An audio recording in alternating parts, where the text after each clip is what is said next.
Assalamualaikum warahmatullahi wabarakatuh. Bismillahirrahmanirrahim. Alhamdulillahirrabbilalamin. Wassalatu wassalamu ala asrofil anbiya'i wal mursalin wa ala alihi wassabihi ajmain. Amma ba'd.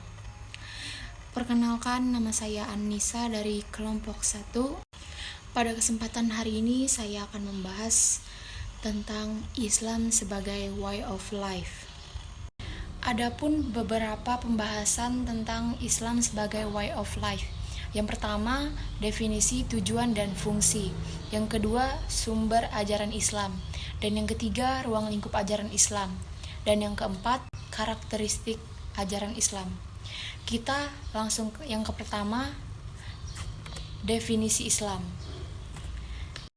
Islam adalah agama yang diturunkan oleh Allah kepada manusia melalui rasul-rasulnya, yang mengatur hubungan manusia dengan Allah, hablum minallah. Manusia dengan manusia, hablum minannas. Dan manusia dengan alam semesta. Lanjut ke tujuan Islam sebagai way of life. Agar umat manusia memperoleh ridho Allah, bahagia dunia dan akhirat. Terus, membimbing manusia ke jalan yang lurus, tidak berbelok-belok ke jalan yang salah. Terus, menyelamatkan manusia dari penderitaan hidup di dunia maupun di akhirat. Itu tujuan Islam sebagai way of life. Lanjut lagi ke fungsi Islam sebagai way of life. Ada beberapa fungsi. Yang pertama, sebagai pembimbing kita dalam hidup. Karena dengan adanya petunjuk hidup, kita terus terang akan terbimbing dalam hidup. Yang kedua, menyeimbangkan kehidupan jasmani dan rohani. Yang ketiga, mengendalikan perilaku dan moral. Dan yang keempat, dapat menolong sesuatu yang tidak mengenakan, membuat diri kita kesusahan. Yang kelima, menjadi taat aturan dalam pergaulan hidup sebagai tugas kekhalifahan manusia dengan sesama. Yang keempat, menjadi dasar untuk membentuk akhlak kemanusiaan. Lanjut ke pembahasan yang kedua, sumber ajaran Islam. Dari mana sih sumber ajaran Islam? Nah, yang pertama dari Al-Quran. Al-Quran adalah kalam Allah Subhanahu wa Ta'ala yang diturunkan kepada Nabi Muhammad SAW, yang merupakan mukjizat yang melalui perantara malaikat Jibril untuk disampaikan kepada umat manusia sebagai pedoman hidup, sebagai petunjuk hidup kita di dunia untuk kebahagiaan. Sumber yang kedua, as-sunnah. As-sunnah secara bahasa, sunnah berarti cara, jalan, kebiasaan, dan tradisi. Kebiasaan dan tradisi ini mencakup yang baik dan yang buruk.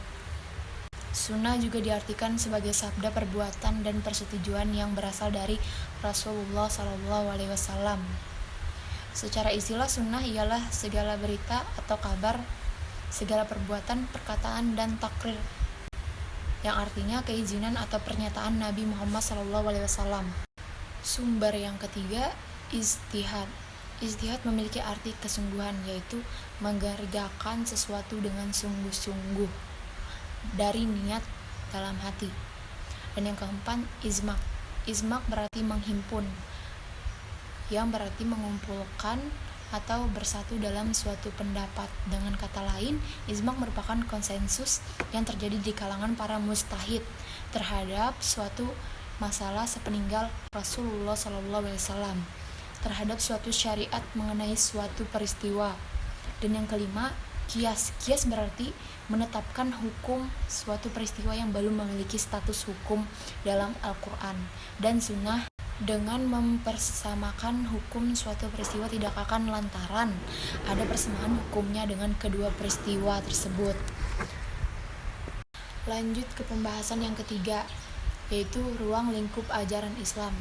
Di dalam ajaran Islam ada ruang lingkupnya atau ada lingkungannya. Yang pertama, adanya akidah. Akidah berarti kepercayaan atau keyakinan. Dan yang kedua, syariah, yang berarti yaitu jalan menuju mata air. Dan yang ketiga, akhlak, yang berarti tingkah laku yang dari lahir manusia dengan sengaja. Lanjut ke pembahasan yang terakhir, yaitu karakteristik ajaran Islam. Ada beberapa karakteristik ajaran Islam. Yang pertama, Rabbaniyah. Islam ini adalah agama atau jalan hidup yang bersumber dari Tuhan. Ia bukan kreasi manusia, juga bukan kreasi nabi yang membawanya. Yang kedua, Syumuliyah. Ajaran Islam mencakup seluruh dimensi kehidupan manusia, dari pribadi, keluarga, masyarakat, hingga negara, dari sosial, ekonomi, politik, hukum, keamanan, lingkungan, pendidikan, hingga kebudayaan. Yang ketiga, Insaniyah. Ajaran Islam mendudukan manusia pada posisi kunci dalam struktur kehidupan manusia. Manusia adalah pelaku yang diberi tanggung jawab dan wewenang untuk mengimplementasikan kehendak-kehendak Allah Subhanahu wa taala di muka bumi ini. Yang keempat, ada tasabat dan tathawur. Islam membawa ajaran yang berisi hakikat-hakikat besar yang bersifat tetap dan permanen dan tidak pernah berubah dalam semua ruang dan waktu. Yang kelima, waqi'iyah.